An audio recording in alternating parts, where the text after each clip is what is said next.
বরযাত্রী যাওয়ার যে রীতিটা, বরযাত্রী যাওয়ার জন্য ইসলামের বিধান কি, যে এটা কিভাবে বরযাত্রী যাবে? প্রথম কথা হলো যে বিবাহে বরযাত্রী যাওয়া আমাদের দেশে যৌতুকের একটা অংশ। বরযাত্রী মানে কনের পিতাকে আমাদের দেশে যেভাবে অত্যাচার করা হয়, মুসলমান নামধারী একটা সমাজে আমরা নিজেদের মুসলমান দাবি করি, কিন্তু আমরা আচরণে কখনোই মুসলমান হতে পারিনি এখনো। যার একটা হলো যৌতুক, আর যৌতুকের একটা প্রকাশ হলো বরযাত্রী। আমাদের ইসলামী বিবাহের ক্ষেত্রে মূলনীতিটা বুঝতে হবে, সেটা হলো যে পাত্রের জন্য ফরজ হলো তার স্ত্রীকে মোহর দেওয়া, এবং পাত্রের জন্য সুন্নত হলো অলিমা করে বন্ধু বান্ধব আত্মীয় স্বজন শ্বশুর শাশুড়িকে খাওয়ানো। পাত্রীর পিতার উপরে কোনো খরচ আল্লাহ দেননি, নির্ধারণ করেন। তার জন্য না কোনো মোহর আছে, না কোনো যৌতুক আছে, না কোনো খাওয়ানো আছে।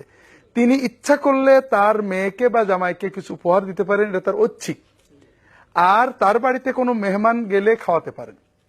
বিবাহ উপলক্ষে বরযাত্রী নিয়ে যেতে হবে, এটা ইসলামের কোনো নির্দেশনা নয়। বিবাহ উপলক্ষে অলিমা খাওয়া দাওয়া তো বর করাবে নিজের বাড়িতে, কিন্তু দুর্ভাগ্যজনকভাবে আমাদের দেশে বরযাত্রীর প্রথা কঠিনভাবে জেঁকে বসেছে। পাত্রের পিতা তার বেয়াই সাহেবকে বা হবু বেয়াইকে বলেন বরযাত্রী কতজন যাবে। পাত্রীর পিতা যদি বলেন 50 জন, পাত্রের পিতা ভিমরি খান কি বলেন, আমার এত বড় বংশ, আমার ছেলের এত বন্ধু, 100 জনের কমে যাওয়া যাবে না, 200 জন 500 জনের কমে হবে না। অর্থাৎ নাউজুবিল্লাহ, আপনার ছেলের বন্ধু বান্ধব বেশি হলে, আপনার গোষ্ঠী বড় হলে আপনারা বড় অলিমা করেন, আপনি আরেকজনের বাড়িতে জোর করে চাঁদাবাজি করবেন কেন? কিন্তু দুর্ভাগ্যজনকভাবে এই চাঁদাবাজি আমাদের সমাজের নিয়ম হয়ে গিয়েছে। সেখানে 50 জনের জায়গায় 100 জন, 100 জনের জায়গায় 150 জন। কারণ আমাদের সমাজে খাওয়া সাধারণত পয়সার বিনিময়ে খেতে হয়। দুটো খাওয়া ফ্রি খাওয়া যায়, একটা হলো বরযাত্রী খাওয়া, আর একটা হলো মানুষ মরে গেলে খাওয়া। তো এই বরযাত্রী খাওয়াতে 50 জনের জায়গায় 100 জন সবাই যেতে চায়, কারণ খরচ করতে হয় না, ফ্রি গাড়িতে যে খেয়ে আসা যায়। তো ভাইরা বরযাত্রী কমান, বরযাত্রী একান্ত যেগুলো না গেলে নয় সেগুলো যাবে বরযাত্রী। আর বিবাহের অনুষ্ঠান ছেলে বাড়িতে অলিমা করবে, সাধ্যমতো খাওয়াবে। মেয়ের বাড়িতে বরযাত্রী যে আনন্দ করবে, এটা ইসলামের নির্দেশনা নয়। পাত্রীর পিতার ইচ্ছার বাইরে যদি আমরা একজনও বরযাত্রী নিয়ে যাই, তাহলে সেটা যৌতুকের ন্যায় হারাম অপরাধ হবে। আরেকটা এখানে আমি বলি যে আমাদের সমাজে অনেক এলাকাতে আছে যে ওই বরযাত্রী শুধু যায় না, বরযাত্রী মেনু কি হবে, চিটাগাঙে কি বলে আপনার ওই চাঁদা মাছ থাকতে হবে, অমুক অমুক আইটেম থাকতে হবে, তা না হলে পাত্রীর পিতার কোনো মূল্য থাকবে না। দুর্ভাগ্যজনক। আসলে বরযাত্রী যাওয়ার সিস্টেমটাই ইসলামে এরকম ভাবে নেই।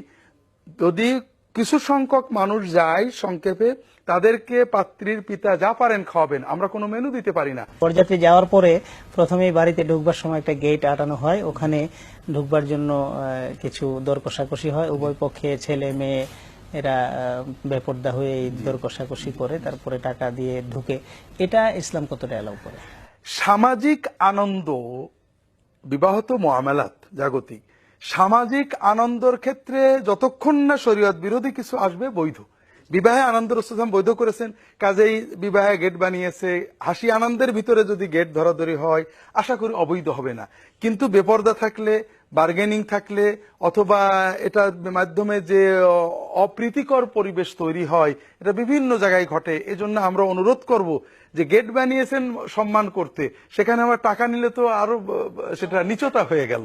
এই জন্য এগুলোর ভিতরে না যে আমরা বরযাত্রী কম করি। আমি যেটা বলতে চাচ্ছিলাম আপনি বলতে দেননি, সেটা হলো বরযাত্রী যাওয়া পাত্রীর পিতার ইচ্ছার বাইরে, এটা যৌতুক হারাম। তার বাড়িতে জোর করে খাওয়া এটা জঘন্যতম চাঁদাবাজি। তার উপরে কোনো মেনু চাপিয়ে দেওয়া, এটা কেমন, যেমন আপনি একজনের অস্ত্র নিয়ে বন্দুক নিয়ে যেয়ে বললেন যে চাচা আপনার বাড়িতে মেহমান, তাড়াতাড়ি ছাগল জবাই করেন, এটা যেমন আপনি চাঁদাবাজি করলেন বন্দুক দেখিয়ে, কঠিন হারাম, একই রকমের হারাম। আমরা আশা করি এই বরযাত্রী যাওয়ার এই কঠিন হারাম, বরযাত্রী যাওয়াটা মূলত হারাম নয়, বরযাত্রী যাওয়ার মাধ্যমে যে অনেক হারাম আমরা করছি, এগুলো থেকে আমরা আত্মরক্ষা করব।